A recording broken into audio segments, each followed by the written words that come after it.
Bobby Fischer was one of the greatest attackers of all time. When it comes to play against Sicilian Dragon, he comes in everyone's mind. On Sicilian Dragon Yugoslav attack, he has his own theory, sacrificing, and checkmate.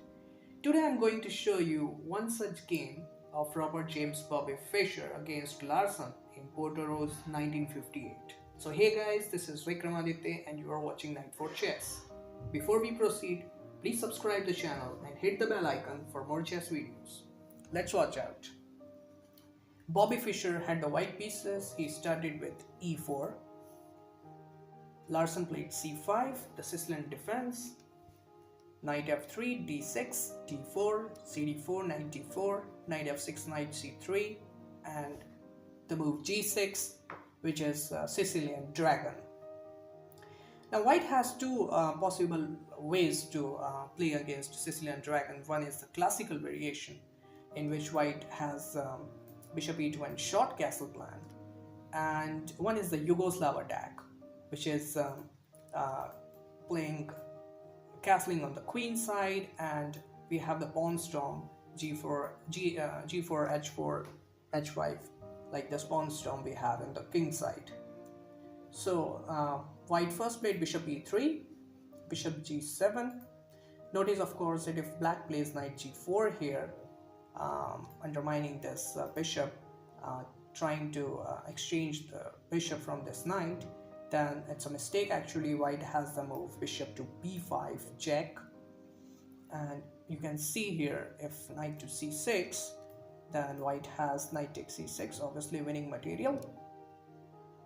And the point is, if black plays bishop d7 in this position, then this bishop is pinned to the king, so white has queen takes g4, winning a piece.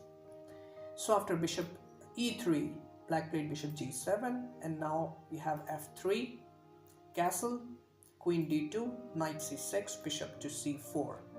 So this is Sicilian Dragon Yugoslav attack. In this position, white has another move, which is castle, but bishop c4 is actually preventing d5, which frees black's game. So after bishop c4, in this position, black played knight takes d4. Nowadays, more popular is bishop d7, and after castle, rook c8 is more popular, threatening knight takes d4 and this rook takes c4. So obviously in this position white cannot play h4 because of knight takes d4, and now white has to play queen takes d4, and now black has knight g4, which is a discover attack on the queen, and the queen is overloaded to guard this bishop on e3 and the bishop on c4. So after rook c8, white plays bishop to b3 simply. Another idea for black here is knight e5, whereupon after bishop to b3, rook b8, which is called the Chinese Dragon, and obviously it has planned to advance as queenside pawns. So in this match, black played knight takes d4, and now bishop takes d4, and now we have bishop to e6, bishop b3, queen f5, castles, and now here black played b5. Well, this is a critical position if black plays bishop takes b3 and c takes b3. You can see here that black has two pawns over white's three pawns here, but white cannot make a pass pawn here. On the other side of king side, black has 5 pawns and white has 4 pawns. So black has the king side pawn majority, and it is clear that black has the advantage in the king pawn endgame. But before the endgame, white has a very good middle game plan, which is you can see here that white's pieces are so much potential to break down the fianchetto king's position. So white has a middle game play in a solid manner. So after b5, king b1, b4, knight d5. So instead of knight d5, if white plays knight e2, then bishop takes b3, c takes b3, rook f d8 solves all the problems for black. And I think black has a good play because black has a plan queen b5, a5, a4, something like. So here after b4, Fischer played knight d5, and now bishop takes d5. Knight takes d5 is also possible, but it's inferior due to bishop g7, king g7, and now e takes d5, bishop d7, rook d1. You can see here that this bishop is closed by its own pawn, but white has a good pressure among this e file, and thus the pawn on e7 has become backward due to the pawn on d5. So white has a good pressure along e file. So after bishop takes d5, bishop takes d5, and now here Larsen decided to deviate from the normal move, which is knight takes d5, exchanging the bishop, but he played rook ac8. Rook ac8. And according to Fischer, this is bad. This is actually a losing move. Better was exactly knight takes d5, whereupon bishop g7, knight c3 check, and we have b takes c3.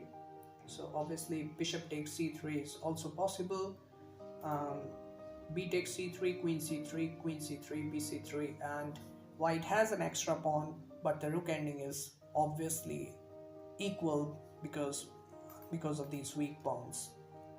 So we have b takes c3, rook ab8, cb4, queen b4, queen takes b4, rook takes b4 check, and if white tries to play bishop b2, then black can win the bishop back with rook fb8. So obviously in this position, knight takes d5 is actually a good move, but black played rook ac8, and now bishop b3, and now white has the advantage, rook c7, and now white plans is to open up the h file, so he played h4. So notice, of course, if black doesn't play rook c7 in this position and just play queen b5, trying to play a5 and a4, but obviously this is bad because after queen b5, white has bishop takes a7, and black cannot make use of the open a file. So after rook c7, black is wasting time to defend the a7 pawn, but unfortunately this is necessary.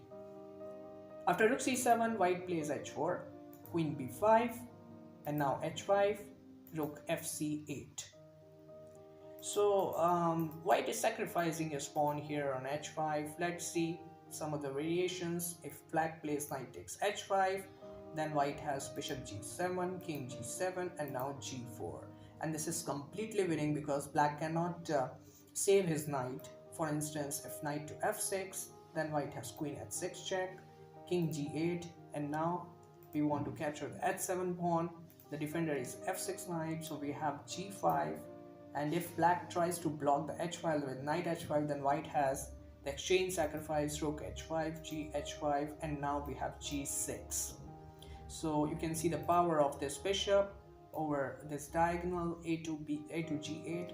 The pawn is pinned, so the move g6, which forces h7 mate, so black has to take the pawn on g6, and now we have queen g6, king h8, queen h6, king g8, and rook g1 followed by mate. And let us see another variation after h5, which is g takes h5. Then white has g4, h cross g4, f cross g4.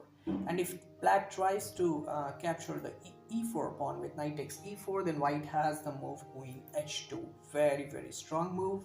And now knight g5, bishop takes g7, king takes g7, and now rook to d5 for king, queen, and knight. But black has some resource, rook c5.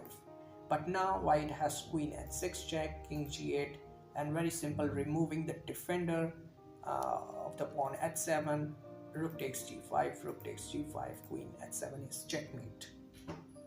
So after rook fc8, black didn't accept the sacrifice on h5. After rook fc8, white played h cross g6, h takes g6, and now g4. So obviously, instead of g4, white has the possibility of bishop takes f6, queen h6, but it's actually ruins all of the attack of white because of the simple move e6, and now black has the way to escape. So a very small inaccuracy can ruin all the attack. So we have to be careful. And queen e5 is next coming for black. Black solves all the problems. So after g4, a5, now black is threatening a4, g5, knight h5, and now we have another exchange sacrifice, rook takes h5. Fantastic play by Fischer, g takes h5, g6, and now black played e5, g takes f7 check, king f8, bishop e3. We can see the power of two bishops on the exposed king. After bishop e3, black played d5, which is actually a desperate move, and e takes d5, rook takes f7, and we have d6, rook f6, bishop to g5, and black has to give the exchange back. So because if rook f7 or anywhere, then for instance, if rook g6 and white has bishop to e7 check, which is almost lost. So after bishop to g5, black decided to play queen b7, and now we have bishop takes f6, bishop takes f6, d7, rook d8, and here in this position, Fischer actually played queen d6, which is okay. White is completely winning, but he missed the move queen h6 check, which forces mate in 3 moves. So it's okay. White played queen d6 check, and here black resigned. So this is an excellent game played by the 11th world champion. I hope you enjoy this game. If yes, hit like and share to your friends. Subscribe the channel and hit the bell icon for more chess videos. See you in the next video. Till then, stay blessed, stay happy. Bye bye.